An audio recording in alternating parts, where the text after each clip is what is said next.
They're the massivest band out of Britain in the last fucking 30 years. We were waiting for something, like this, really. It needed somebody to sort of say, yeah, out of the way, we'll take charge here.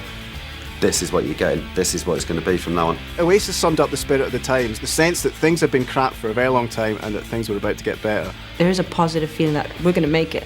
And that's one of the definite messages in the whole thing. It's being part of the band, which was the special thing, and making that difference to music, I suppose. When you have grand ideas where you're going to be Slade and T-Rex and the Byrds and the Beatles and Neil Young, and you think that's a lot of grand ideas for a 17-year-old kid who's probably never been anywhere. Everybody was thinking it would be another Creation album that would do well. But you don't fucking know, do you? It was to try and get the album out to try and save a record company that was slowly going bankrupt. It had an impact. It was nuclear, in a word. For me, as a debut album, it's probably the second best debut album of all time. Next to what? Next to mine. A particularly good debut album. You can't get better than fucking Definitely Maybe. Particularly shouldn't come into the fucking... You know what I mean? You get that, yeah? Particularly. I think him starting with Rock and Roll Star just sets the scene for Oasis forever. Every day you get up in the morning, you should live your life like a fucking star.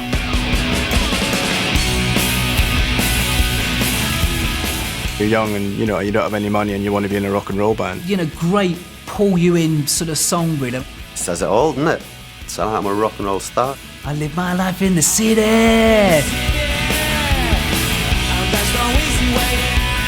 I think the first line of that song is what my plan was for me personally. Was like, I can't get out of this shithole and I've made some fucking money. Well, Rock and Roll Star absolutely defines them at that point in time. It's a good move to start an album with a song like that, because there you go. This is bang, this is us, this is what it is. I remember the first time I heard it was in a rehearsing room in the Boardwalk, I think, and he played it and I thought, yeah, it sounds fucking great. It's like The Who a little bit towards the end, and I like the waltzy bit at the end.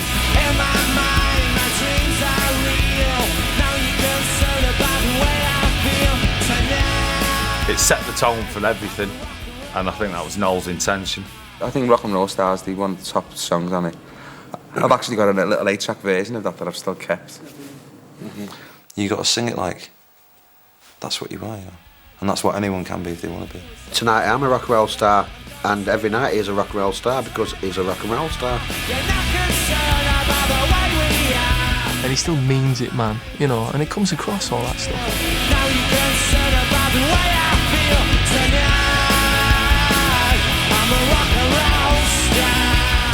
Tonight I'm a rock and roll star, and, pretty damn soon he and they were rock and roll stars. We were in a band at the time, The Real People, still are. We were touring with the Inspirals, must have been around 92 or something. I started getting on really well with Noel. He told me that he was in a band with his brother.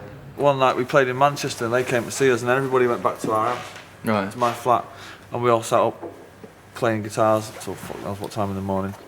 So there was another guy there at the time, a publisher that me and Tony knew called John Bryce, and we come up to the little idea of me and Tony producing some demos for them. It ended up as this, it was the first thing that come out, but we recorded about 13 songs. There was a demo tape that Noel gave me that I think there were only ever about 6 of these cassettes that were handed out, and on that there were 7 songs, if I remember rightly, maybe 8. This guy came out and went, there's a tape, and I went, I want to sign you. And he went, no, you should listen to the tape. And I went, okay, but I want to sign you. How did we go about and get this deal? We didn't go out anyway. It was just one of them things. And we're lucky enough that it happened. Hurrah! But it's very interesting listening to it. On one hand, it sounds... sometimes it sounds a bit naive sometimes, but it's so strong. It's just pure quality all the way. Basically drawing on, all the great rock and roll music from the Beatles through to Slade, through to, the Sex Pistols. We were thinking something's going to happen here with this. It was just the whole thing with Liam looking like a star and his attitude and all that. Anyway, when we were working together, we weren't saying like, if it happens. We were like, when it happens. Yeah. Even then, at that point, I still never thought I've got the biggest group, the next, 5-10 years. It wasn't that kind of concept. It was more like, well, we can nick them in before a Stone Roses album, maybe sell 500,000 copies, and we'll all have had a result. Do you know what I mean? It was a crossover record. Everybody liked it. It was Radio 2 all day long, with some very menacing lyrics underneath. Psychedelic in places, bit of a wobble going on. I like it. It's all right. It was a fantastic live favourite. There's no question of that.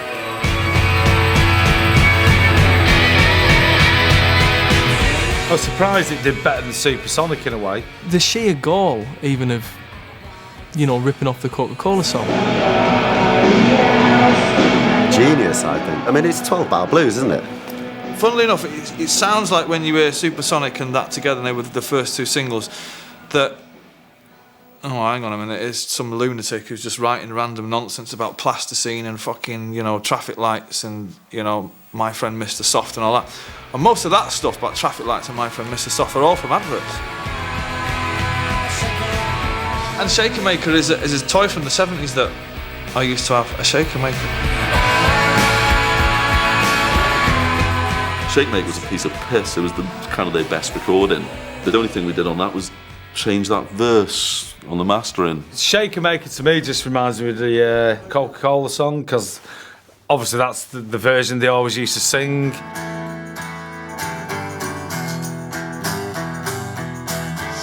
The only thing that's not on the original album is the verse with Coca-Cola in it.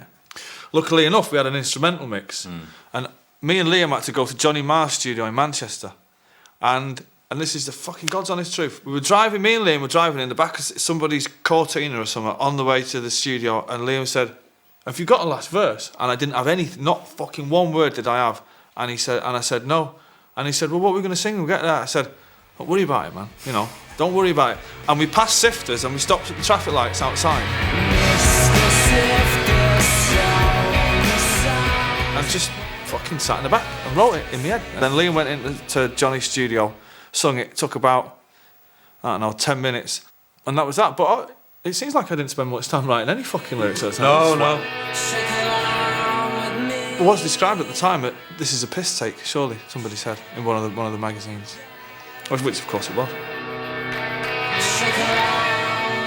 Just the fact that at the end he sounds like he's going, "Shake along with me, shake along with them."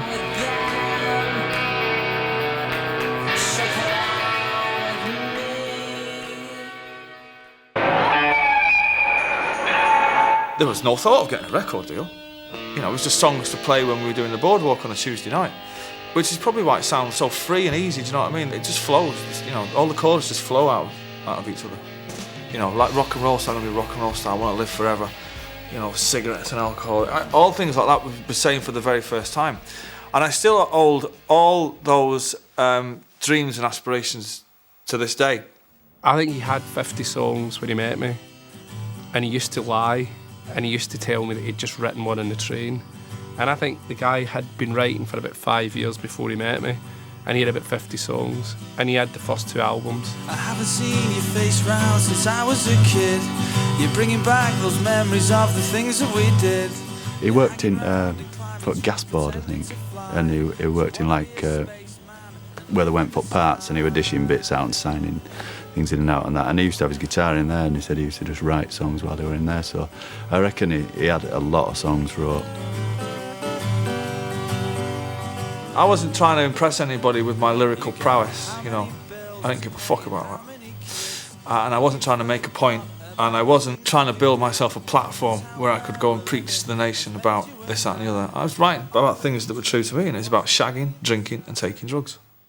In no way, I think, is he, certainly on this record, is he attempting to conceal where, the sources of his inspiration. It's quite transparent. You can give me the dreams that are mine anyway. You could probably take the most original bands of their time, and they're only playing what they've heard in their record collections. All right, they might have a more eclectic record collection than you had. But my record collection consisted of the Beatles, the Stones, T-Rex, David Bowie, and lots of great hits, and that's what I used to listen to. I'm fucking arsed about fucking extra tracks on a fucking Pink Floyd bootleg from 1972. Give a shit, man. You know, I'd rather fucking listen to I'm the Walrus 20 times in a row. I think we were out with the Inspiral Carpets, and I was just buying, you got the truck stops in America, and you get, just buying cassettes for 50 cents and what have you.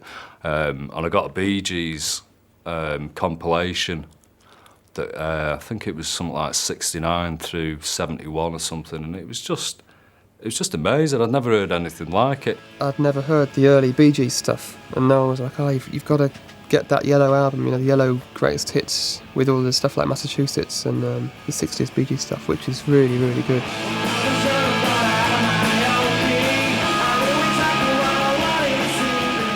No disrespect to Radiohead and all this intellectualised music, it's just like poof, immediate 3-chord bridge chorus.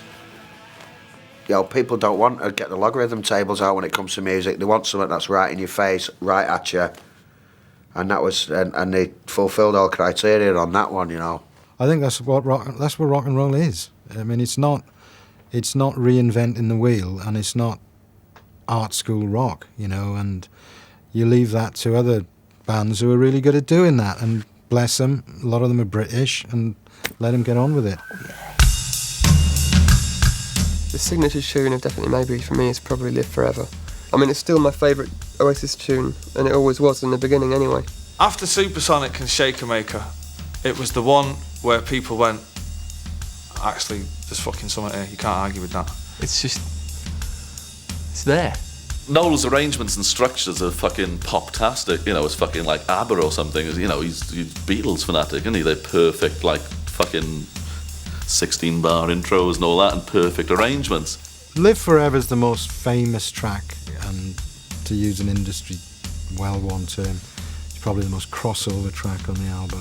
For me, that song could keep going, it's like, keep going, don't stop, keep getting bigger till it's just out there, Maybe I don't really want to know. I think from Liam or something, shouldn't it be Baby? Like, no, it shouldn't be Baby, Maybe. That sounds fucking stupid. I'm like, I'm not writing any tunes with Baby and Baby. It's actually one of my favourites, actually. I don't know what it means to me. Maybe I just wanna fly, wanna live but don't wanna die. You very rarely get, sort of a great chord sequence with a great melody over the top with really, really great words. And when those three aspects come together, in the way that they do on a song like Live Forever, it's just a great moment, and it happens on that song, When I first heard the album version, I didn't like it because I'd had a demo, and the demo had a bit of a different start. It started with an acoustic guitar instead of the drums, and I'd really got into that version. I think Owen just chopped all that out and just had it starting with the drums. And it just comes straight in with the Maybe. And all I remember doing is fucking cutting out the second half of Noel's guitar solo, which really upset him, because I thought it was a bit like fucking Slash from Guns N' Roses. The most important line of that song is, we see things that they'll never see, and that when you've got two childhood friends, you know what I mean, you get the jokes that nobody else gets. It makes me feel quite proud when you see these lists, 500 greatest songs of all time or the 1,000 greatest songs of all time, and it's always in there, it's always in the top 10.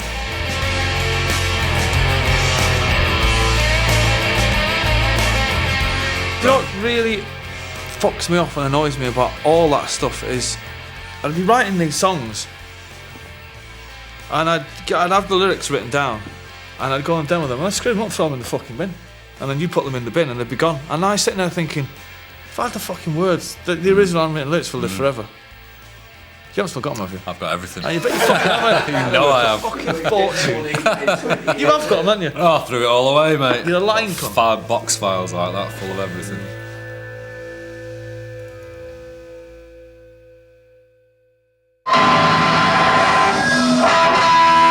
We've done the album, it took us 3 times to do the album because it weren't right. We've got people mixing it. We've got a producer there who's produced the Kinks and that. And it weren't right for us, you know what I mean, like that day. So we went and spent loads of money, decided it weren't right, sacked him, got another engineer in, he was alright, he really couldn't mix it and that, you know what I mean? So we sat that cunt, and then we had to do it like 3 times, spent a lot of money on it, but it was right, because we wanted it right. Looking back on it, I think it was probably a lack of live performance that hampered them sessions. And we were there for a while. I think we must have been there for 3 weeks or something. So I was a bit like, well, I am scared, but I'm not scared to the point of I won't write a cheque. 5 lads again, down to a studio, you got a couple of weeks in there, big studio, river running through it. So it's amazing. Gonna sound great. And it didn't. Didn't work out. It was pretty good, but it wasn't like hitting the ceiling in terms of everyone's expectations. I wasn't there much in the studio. I don't like hanging out in studios because there's not a lot you can do there as a manager. So I just kind of visit like once a week or something and check and see if everything's okay. They knew that they were very confident about how good the songs were and how good they were. And quite interesting, the Stone Roses were about a mile down the road in Rockfield, which is the other studio in that area. So they began to, bond a little bit with some of the guys out of the Roses when they had some spare time. Yeah, well, it was like probably 2 a.m. or something, and someone's going, they're going to have booze down there, definitely. So, and we was on mushrooms as well. We'd had a bit of a boil up. So I managed to get the tractor going, tripping my tits off, and proceeded in an easterly direction down to Monroe Valley. Got there, I think everyone was in bed. So then went skulking round people's rooms while they were asleep. And I think I've spotted a big nugget of hashish by the side of somebody's bed. And I think I was reaching over to grab it. And they were like, I was just petrified because I think I'd give them this ghost story thing a few days earlier about the ghost of Monroe Valley and stuff. In Monroe Valley, I think they found it a bit weird because there was separate areas. The way the producer wanted to do it was say, like, the drums go in that room or behind that screen, the bass go over there, and that kind of thing, which I think weirded him out a little bit. There was no live music going on. It was all, it'd be, drums, then bass, then guitar, and it wasn't what anybody was used to. I remember being in this big old sort of churchy kind of a hallway thing, big ceiling going on and all that.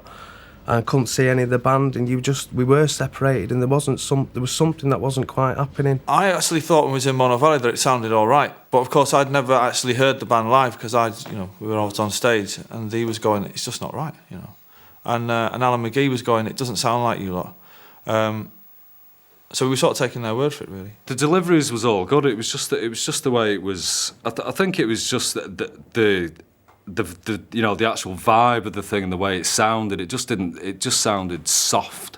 It didn't sound, there was no edge to it. It was a good couple of weeks before it was decided we were going to scrap it, wasn't it? Yeah. Because we were in with Dave first, weren't we? We'd started mixing with Dave. Did we? Right. Yeah, and then Anjali came as it's like sort of like the safe option from creation, wasn't it? And they said, that's it. We're going to make a big decision here. We're going to scrap everything. We're going to start again. Your music's coming out of a speaker which is the size of your fucking house. Yeah. I mean, it's going to sound great. Yeah. Even Frank Zappa. And you stood there and you go, wow, man, it's just fucking monumental. And everyone's going, yeah, great. And then when you stick it in the car, you just go, actually, it sounds fucking rubbish when it's coming out there, doesn't it? I've got a version at home. It was terribly, terribly dry, and it was nice. I mean, some people I played it to at the time preferred it. I don't think it would have been the hit album it is now. But in a way, because it was a little bit more understated, it was much drier. Wasn't in any way representative of what they were at that time. I think a lot of it was more with Noel, sort of Marcus, Alan McGee, just panic stations, listening back to monitor mixes, just going, this ain't happening. After a couple of weeks of deliberations, they decided to basically start it all again. I'll always respect McGee for that. He just said, look, fucking go and do it again. And we were like, you sure? And he was like, just go and do it again because you've got to get it right. And it was at that meeting that it was decided that I was going to co-produce the record with the band. Well, I take that back, actually, co-produce it with Noel. Well, the whole thing when you're inside, it's a bit like Rain, and it's a bit like Peter Right from that 66 period, the Beatles, 65, 60, which we listened to a fucking shitload. Thrashed it. Revolver, fucking hell, man. We listened to that record all day and all night, every day and every night. Scouse cunts. If you ever listen to Up in the Sky, the old mix of that was far more psychedelic. That was the one with the backwards guitars.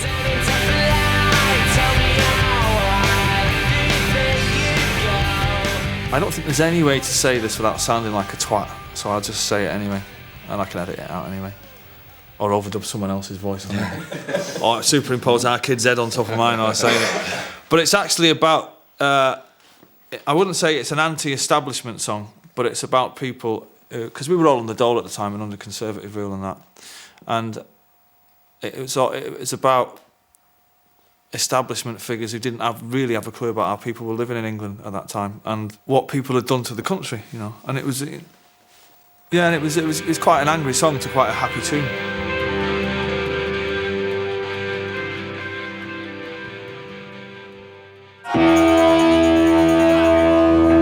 It was cheap and it was out of the way, and it's only accessible via a boat.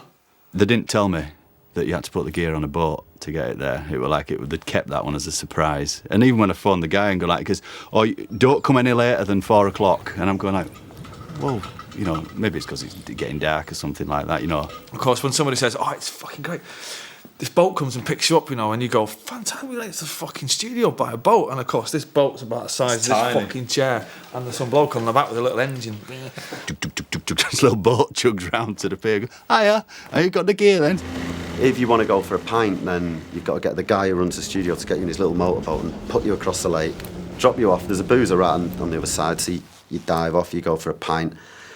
And he'd say, you know, you better be ready for sort of 10:30 for me to pick you up. We're like, oh, come on, you know, 11 o'clock, last order's not. You're like, no, it's a tide thing. If you're not ready by 10:30, then you ain't getting back. So it kind of curtailed the partying aspect of it a bit because it was difficult. You had to look at tide charts and things like that, you know. I just remember being Griggs with his bass amp, fucking freezing, middle of January, wind blowing, as the tide's going down and like the mud's coming up this thing, and we're going, this is not fucking like it was in the films. Bizarre, wasn't it? Elvis, I bet Bono never had to fucking do this. And they were quite funny. They were just like boys that had gone to camp or something for the first time. Yeah, it was like a holiday for us. It's just some getting out of the house, you know what I mean? That was it. Can I have bangers and mash for my tea, please? That's what they were like, you know, and where's the jelly? And I thought I was on a school trip, to be honest. It wasn't palatial, no. It was all pretty cramped in and no frills, you know. Tiny room with a pool table, TV room, and that was it, you know. I slept in a sleeping bag by the table football thing, I think. Or by the pool table, I'm not quite sure. We were all very real, you know what I mean? No hotels and all that bobbins, you know. It was just done really, really quickly. And we weren't up all night. There was none of that going on. They were doing drugs. They weren't doing as much drugs. I've got no idea how bad the drugs got. But they were just funny. They were very, very funny, and they were very refreshing. I remember getting on a boat and going to the studio. Can't remember anything else. Don't even remember coming back. You know, we were finishing sort of 11ish at night. We were in bed at 12, up with the alarm calling, playing the guitar on 10, or the guitar or the bass. And we just hit the ground running. And I think because we'd done the album once already, we'd worked out all the parts. And we had it going on pretty much straight away, didn't we? Absolutely. First day, we were recording straight away. But we set it up in a way that we understood. We just set it up like a rehearsal room or like a gig. We didn't use any posh microphones or anything. We didn't have any headphones. No headphones. No headphones. Just the fact that, you know, each and every one of you were in that room, you could see each other, a lot of eye contact. It was what we always did, playing a room together. And it was always made clear that there was supposed to be leakage. You know, like if you took an instrument out, you'd still hear it. And this was part of the philosophy. You know, this was not to be taken away. Liam was down the end of the room, behind the glass door. Drums in the middle. I fucking love that, because it looked like he was in prison. He'd be there with his headphones on and he'd be shouting and he'd be like, I can't fucking hear you. Get on that, I can't hear you. And he would just sing in there, and then we'd stop, and then we'd either get the thumbs up, and then we'd go, Liam, did you get it? And he'd be pretty much It was like 1 or 2 takes, and it was all there, wasn't it? Once you got him going, off you'd go. You'd go take 1, take 2, take 3, and you'd just keep singing. So always in tune, never out of tune. It wasn't much more than a week, 5 days. It was fast. You know, we did work quite hard. Much more comfortable place to work with, and it worked. You know, we were having problems mixing it as well, and we tried tracks, and it just wasn't quite working. And in the end, it went to Owen Morris, and he mixed it, and then it came to life again. You could tell the lyrics were written in Liverpool. It's very Scouse to say, "There we were, but now here we are." I love Columbia. It's awesome. It's all this confusing, not the same to me. It was always my favourite song to play live. Always. I just like it because it's got a bit of a groove in it as well. And they don't change. It just keeps going. 3 chords, it's just grooving along.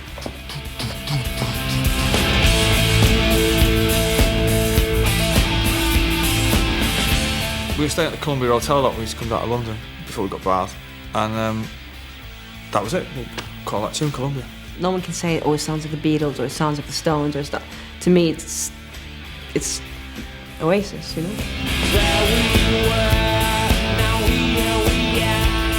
Columbia was a demo of the original demo tape, and we'd stuck that out, and Radio 1 had played that about 20 times.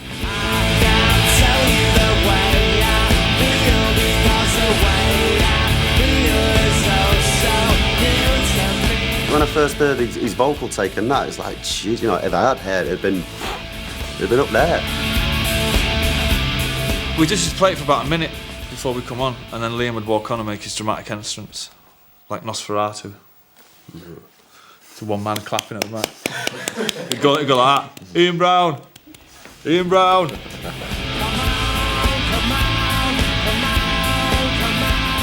It was an instrumental. And we were going to keep it an instrumental, and then we wrote some words for it. And then there you go. We were at the Real People studio in Liverpool, and somebody went, as somebody always does, "Hey la, you want to write some fucking words for that?" The version of Columbia sounds exactly like some of the 8-track versions, so I'm not sure whether they took some of the 8-track version and put it onto 24-track and embellished on it. I'm not really sure. All I remember about the night is there was a lot of acid taken. Everyone was tripping, weren't they? They were, yeah. He was just playing all the way fucking through, just riffing all the way through without any fucking sense of arrangements or construction or things like that. Tons of ideas, obviously fucking loads of ideas, but, you know, no fucking sense of how to make a record. Everyone was tripping in the studio. We'd done the demo that subsequently ended up getting about 50 plays on fucking Radio 1, all cabbaged beyond fucking belief.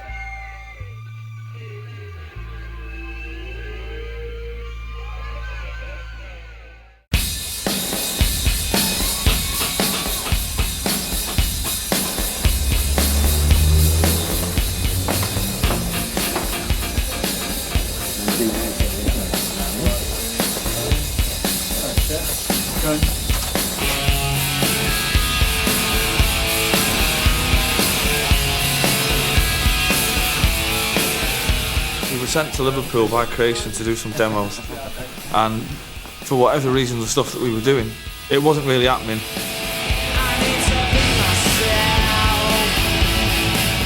Bring It On Down was going to be our first, Alan McGee wanted it to be our first single, and we come here to do that, and we couldn't get, funnily enough, we couldn't get the drumming right. Somebody said, well, why don't you just go and write one? What I remember from that day is Noel being really busy, sat in the corner, just sort of scribbling away and strumming and he was writing these lyrics, and which is what he did, you know. It's like, all right, Noel's doing that. Next thing is like, right in the room, come on, check this out. The lyrics were written in one go, and it took no more than half an hour to write, I would have. Yeah, it's very fast, right?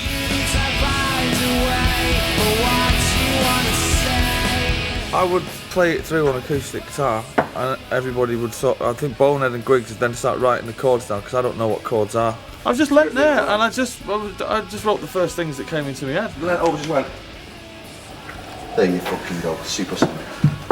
Do that, change that, right, press record, let's go. And we did it, and it was done in the day.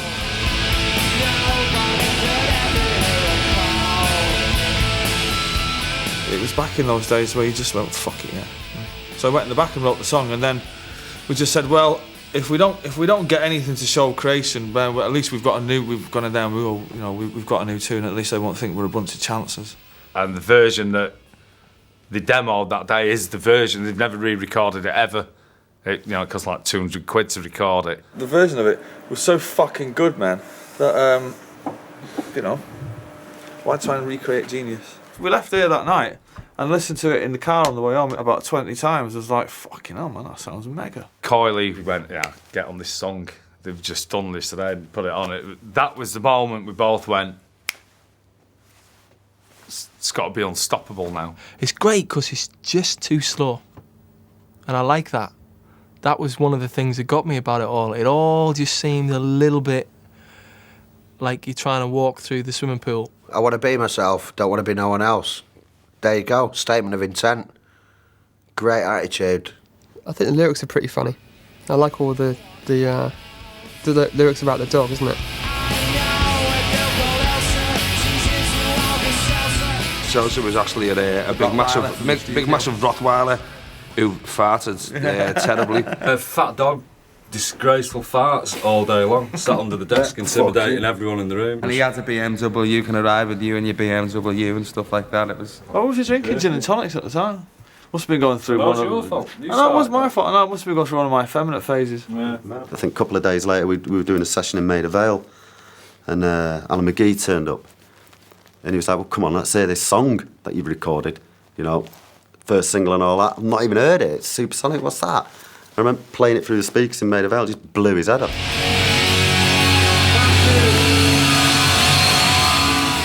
It's still probably my favourite Oasis song out of them all. For that reason, really, because we didn't invest a lot of time in it, neither mixing it, writing it, or fucking playing it. When we went up to McGee's flat that night, and we'd been mixing Columbia for about, I think it was about the 100th mix, and we got there, and before we pressed play on the tape recorder, we said, before we start, this is the fucking bollocks, wait till you hear this, and if you don't fucking like this, me and him are washing our hands of the album, and you're going to have to get somebody else to mix it. And it come on, and we sat there, and the minute it fucking come on, the pair of us just went, it sounds fucking awful. It was fucking rubbish, and of course McGee's like, we're going to have to get someone else to mix it. Well, I'd met Noel about a year before with Johnny Marr, because I was working for Johnny Marr, and I just thought he was some scrawny fucking drug dealer, really, and I didn't take him seriously at all. And we'd heard about this cocky fucking kid who thought he could sing like John Lennon and fucking John Lydon. Turned out to be Liam, of course. And I saw them at the Borderline. Was it the Borderline? Something like that? Boardwalk. They were kind of ramshackle, but really together. Do you know what I mean? It's kind of like almost skiffly in a funny way. Well, I just turned up in Loco Studios in Wales. We did a weekend. We did Rock and Roll Star in Columbia first. And Liam had to sing Rock and Roll Star. I don't think there was a vocal on it. So he sang that just straight off, a couple of takes. Told him he sounded like John Lennon, so he thought I was fucking great, John Lennon and John Lydon are the best vocalists, and if I'm in somewhere in between, I'll be very happy, man.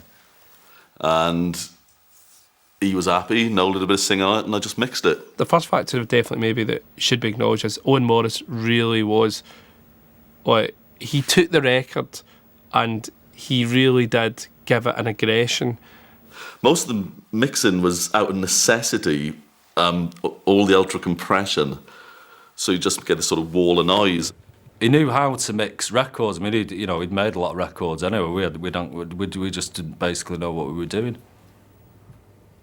So we got passed off to Owen, and he finished it off just like that, dead fast. We were out touring, and we would be in the back of the van, and the cassettes would turn up by courier from our office, and it'd be mixed a slide away, and we'd all stick it on. And it's the only time we've actually given something away to mix and not been involved in any of the mixing. And he sent it back, and we were just going, fucking, that's it. That's it. Yeah. Who is he? Subsequently found out his Welsh was a bit of a disappointment, but the way that the album sounds like it does is because I think that we were trying to mix it, and of course we were trying to get everything that we'd recorded into the mix somewhere, and it wasn't quite sounding right.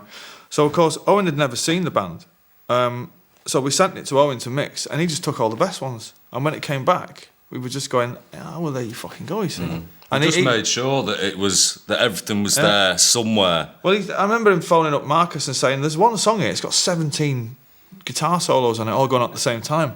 And Marcus is phoning me going, which one of these is the one? I was fucking all of them. What's all about, man? I'm all in. Mastering it, I was the first cunt. I'll take this credit on this to do something called brick walling mastering, where there was a new box out at the time, and I was the first person to make CDs be fucking on the red line constantly. There are no dynamics. There are no, like, it's just full on all the fucking way. If he's now creating his own method called the brick wall method, I'd love him to explain that on camera to me and the fucking box, the brick wall box, because if they're for sale, then I would like one.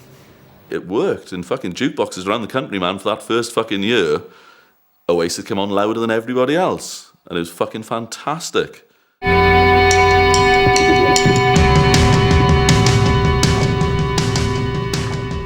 Punk rock, isn't it? You know, how it would have gone maybe is that I had the riff and it sounded like the Sex Pistols. I mean, you couldn't really write a love song over the top of that, could you? It's so fucking having it, isn't it?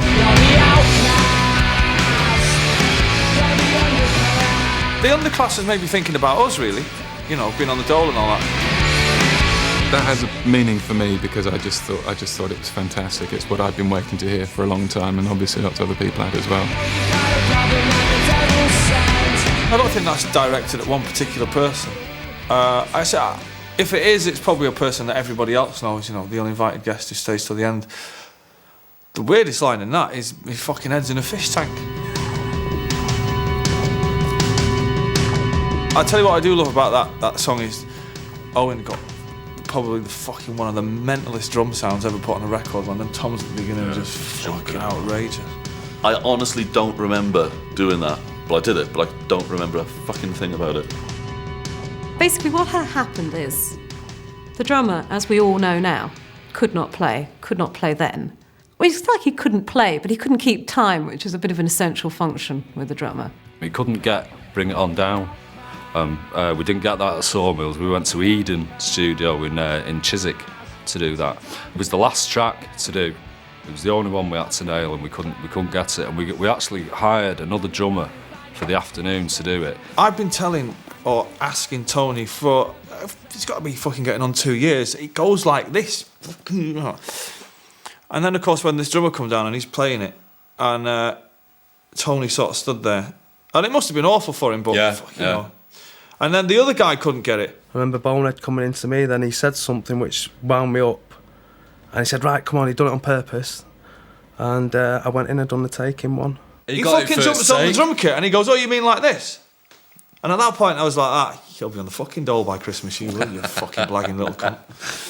I knew that Tony McCarroll, bless him, was not Buddy Rich. You know, I knew the guy wasn't the greatest drum person to ever pick up two sticks. But it didn't matter, because he was exactly right for those songs. He had to go when he had to go, because he could never have made the second record. The punkiness of Tony McCarroll really did help that album, do you know what I mean? You know, because it was like, it was kind of like Mo Tucker drumming, almost, right? It was real tom-tom drumming, do you know what I mean? You know, I do feel sorry for him in a way, but then again, why feel sorry for somebody who's earned more than his quid out of playing on one of the greatest fucking albums of all time? So he obviously had a laugh. It's not done him no harm. At the end of the day, he's Tony McCarroll, ex of Oasis, and not a lot of people will be able to say that. Well, it starts with a load of hiss. It was the only one I didn't use automation and didn't have to do lots of arrangements as well. In fact, it's double-tracked hiss, I think, on that. So I just pressed fucking play, and all the tape compression, all the fucking compression just created all that fucking noise and stuff. I can't remember it happening at the time. I think we were a bit pissed and stoned, me and Marcus.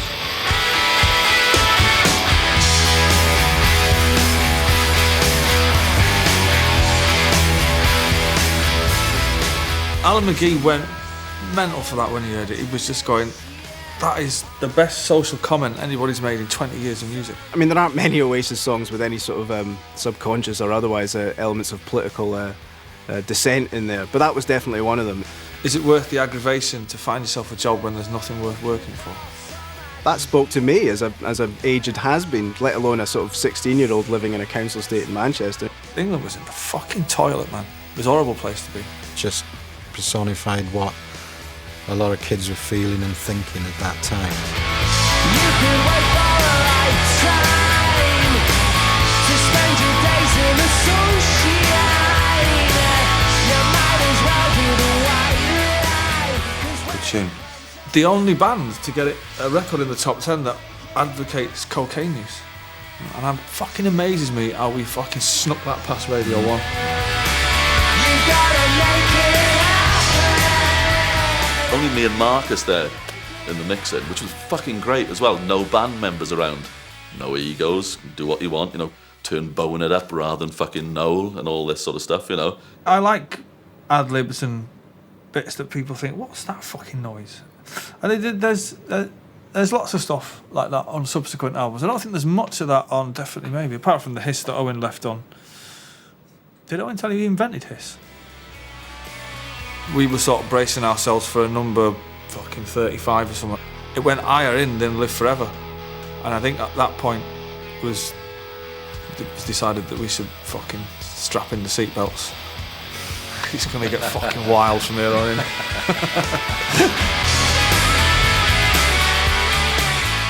I think it was too Mark Boland for me. And it got even more outrageous, I think, by the time it was mixed. It was just kind of boring to me. I wouldn't write a song like Cigarettes and Alcohol now because I think, well, you can't be ripping off T-Rex, man. It's fucking bang out of order, you know. Whereas then it was like, well, no one's ever going to fucking hear it anyway. Yeah, what, like 20 people at the boardwalk, you know? There was no prejudice in the writing at all, was there, at that time? No.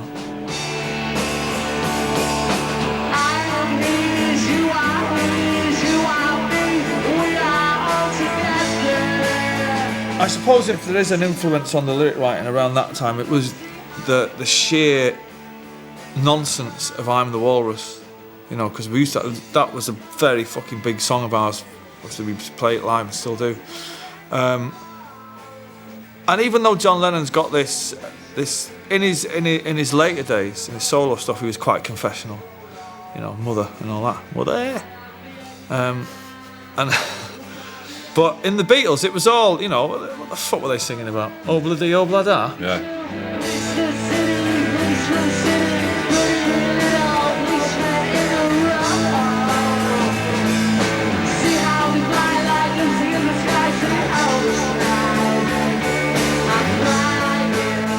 Write an entirely original song, it's not, you know, it's not easy. It's like, do anything, give me a guitar and I'll start strumming D, A and E, and already I've written Peggy Sue or Lola, the Kinks, you know, classics. It's like, well, it's not easy to write a totally original song. There's only that many chords you can do. Put them in any sequence and you can hum something over. What Noel did, I think, was actually not trying to be too clever about it. And in so doing, he was actually being pretty damn smart, really. It's like, okay, yeah, I took it from there, I took that bit from there, and then I put them all together and made this. And this is brilliant, and you can't deny it. I think he's had a real hard time on that because the same finger could be pointed at, you know, dozens of other bands and songwriters. The difference is they're not successful and Noel is. I've been called up a few times by the lawyers at Sony and been played stuff by other bands. Big charts, you know, and they've said, well, we'd have a case here. And I was like, I'm not going to sue anybody, you know. A few people have sued me, and that's, you know, that's bad karma on their behalf, but I wouldn't phone up somebody and say, you know, you've ripped off my song. Precious few other people in the modern rock and roll age who were as honest in that sense as Noel was, and one of the few others was Kurt Cobain from Nirvana, because that's exactly how he did it as well. I'll sing anything fucking live at any time except for Digsy's dinner. It's crap, I'm a pine chip, man. It's rubbish. and Noel knows it is, and that's the reason it's on the album. It's like, right, go round to yours for tea and we'll have lasagna. Let's have it. And he did it. Fucking diddly Digsy dairy. I don't really like it. I've never had I fucking ate the meal. He was once described to me as, you meet him, it's like opening a bag of monkeys. Oh, yeah. Weird. I love you. Oh, yeah, I get that, man, about him. That's exactly what he's like. He's a funny fella. It's chaos. I'm just there to fucking take the drugs and fucking drink all that ale. Brilliant. Brilliant fabulous songwriter. singer, songwriter, amazing. But he sings these the songs with possibly the most offensive, vicious lyrics about kids and women and fucking his mates and his next door neighbour. He fucking hates everybody. So one night, fucking we're off our cakes, fucking Noel's on drums. So I'm just singing here, guess what I had for my tea, guess what I had for my tea. It was lasagna! And we're just going off our cake, Noel's laughing. Quicky's on bass, Noel's laughing his tits off. It was lasagna, it was lasagna, lasagna. He's screaming lasagna for ages and I'm flailing about on the fucking drums. Noel goes, what's that tune you fucking about lasagna? Do I know? Went away and wrote, you know, I died the tune. Noel goes, I've got this tune, fucking, it's got lasagna in it, could I call it Digsy's dinner? Go on, son. And he was fucking very, very upset at it. I think it's the worst song Oasis have ever written. I fucking hate it with a vengeance. And he wrote one called Noel's Nose or something, didn't he? Childish. You know that song, right? It's bought me many rounds. It's got me drunk in so many places. You know what I mean? Oh, yeah. Oh, yeah, Digsy. Oh, yeah, get that.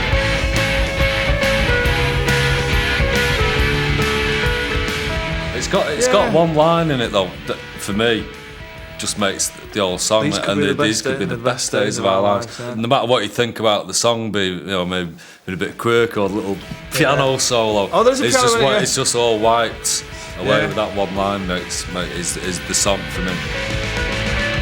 I remember reading in the Japanese version of the CD. They have the lyrics printed in Japanese, and they have it in their interpretation of them in English.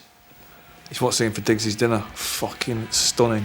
No, I said, God, who is Digsy? I was like, do you know what? It's a question he fucking asks himself every morning when he gets up.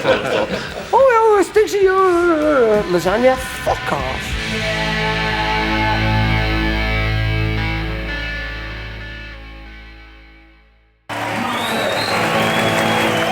For me personally, it's Liam's voice. That's the Oasis sound. You know, anyone can crank up the guitars and sound like, wow, you sound big. But without the right voice behind you, then you're not going to sound that big. The whole thing about Oasis is when we very first seen him, as I said before, on the first gig he had sunglasses on. When I first met him, he had the same walk.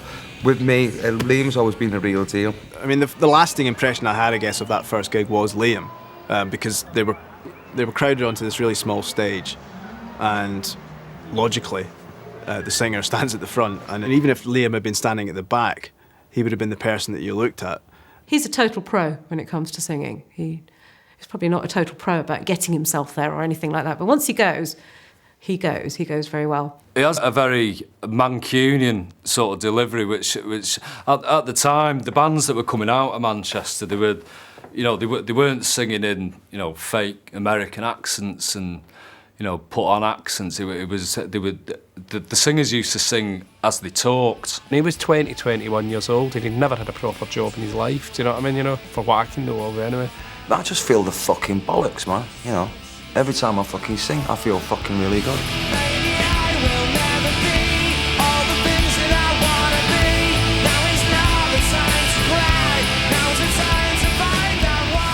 He was very characteristic and distinctive from the off, from the first time I heard him sing, but certainly as the band got more recognition and more fans, he felt more comfortable about going his own way. I was listening to a lot of demos recently from that period, and Liam his singing's really gentle. It's not at all what it's like, but he developed fast as well.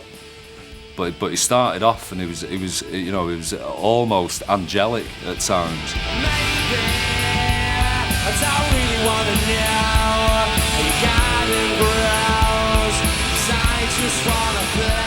He can put nuances in another way, Live Forever is such a classic example of him just doing a straightforward ballad in quite a touching way.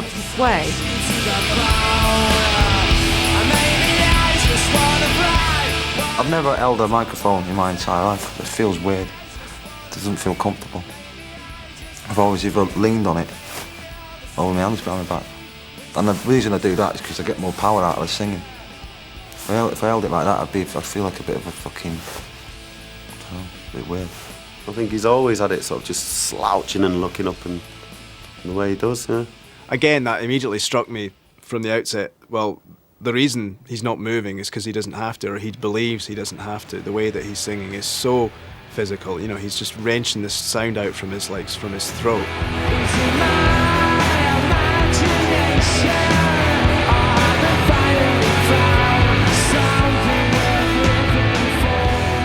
It's just like holding notes, you know, on certain things. I don't like to go, is it my imagination? To me, it's boring, you know. We were doing a radio session up in Manchester, and we were doing cigarettes and alcohol. It went out live on the radio, I think, and he done the sunshine bit for the first time. And when we heard it back, he went. He didn't like it at first, and he was sort of, I don't know about that. And it seemed like within seconds, McGee was on the phone, and he went, "Where did the sunshine bit come from?" And I went, "I don't know." He went, "Tell me, keep it. It's fucking great." And of course now he's fucking does it on everything. Oh, yeah. Even when he's talking to you. Yeah. We're going out for a pint. I think he's a pretty unique singer, really, in rock and roll terms. You know, he was one of the rock voices of the last sort of 10, 20 years. He has no fear. If he's got to go from this note to that note, he'll go from this note to that note. It's the sign of a great album when it's got an album track that wasn't a single that's everyone goes on about. That's like, you've always got to have one of them for the fans. Apparently they done it. I don't know whether that was part of the album sessions, but I've heard that that was the vocal, and they had to kind of build stuff around it. Or, you know, when you're trying to get a track right, it was like, well, that's a keeper, you know, and it is. It's amazing.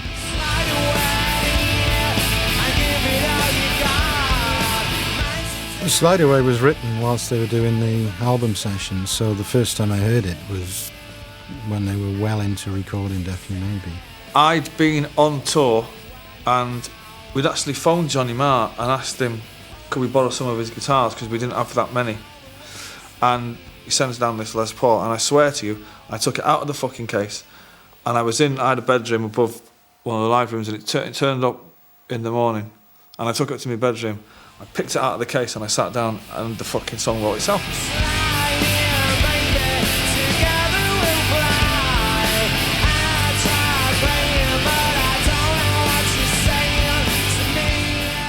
Best ever vocal delivery, I think, that Liam's ever got in his life. Fantastic vocal. Amazing. Like, means it. It's a good tune, man. I like singing it, you know.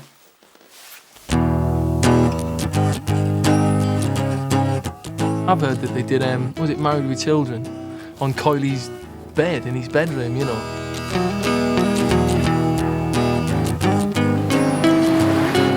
Well, the equipment was appalling, wasn't it? You know, it wasn't even a 4-track. Out of 8 tracks, you know, 3 weren't working. It was, you know, it was that time to settle.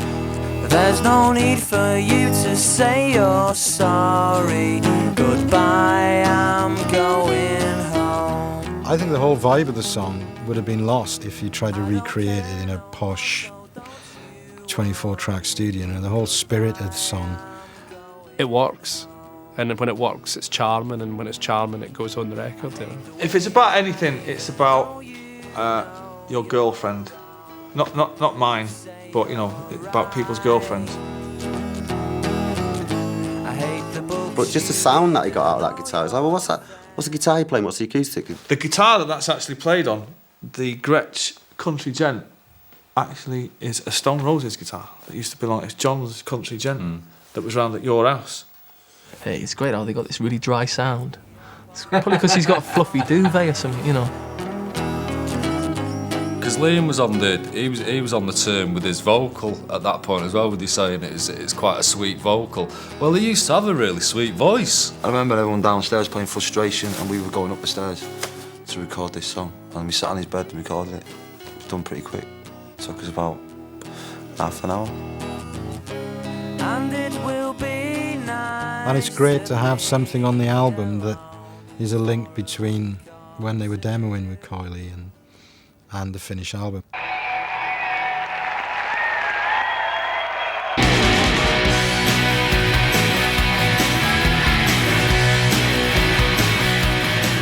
Genuinely believe that people would buy it, but not on the scale that it did. I mean, that just went beyond me.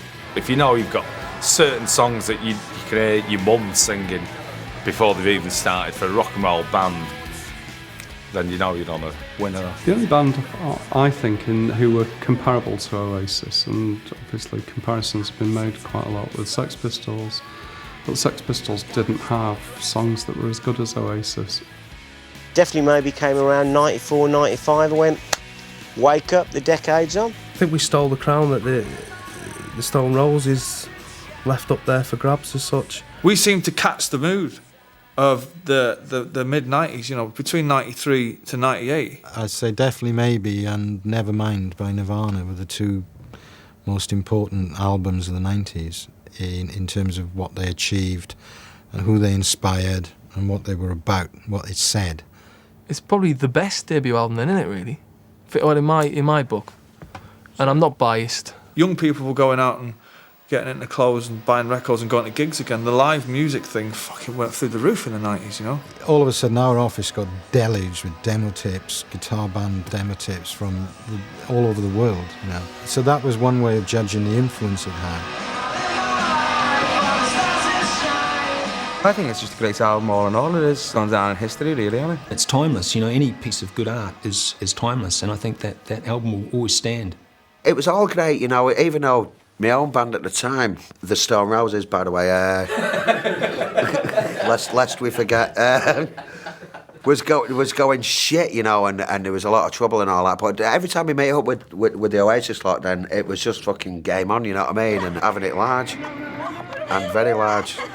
The album's like fucking very abrasive and it's not even well produced, do you know what I mean? But the normal fucking 9 to 5, all the people who fucking pay taxes, they're not asked about the production, are they? Really? It's the sentiment and the melody of the song. There isn't one track on there that, you know, that I want to sort of, you know, forward and get onto the next one. Without those first Oasis records, then I think it's safe to say that which became known as Britpop, it wouldn't have happened in the way that everybody understands it now. It was a really punk rock record. I mean, it's by far, I think, the best Oasis record, and I think probably the band probably would agree with that as well. I don't think it was that good anyway. I think it was all right. You know, when you plug your guitar in, right, and you go, fucking hell, make a load of noise.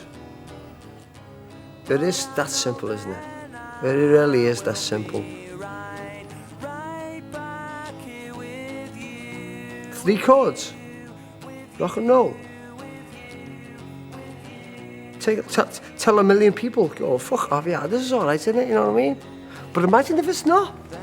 Hence, Definitely Maybe. Yeah, no, I love it, you know. And not only musically, because for what it meant to people and what it still means to people. It's just rock and roll is the line, I think, that maybe is what the album's about. It is just rock and roll, but that just is an enormous, enormous just.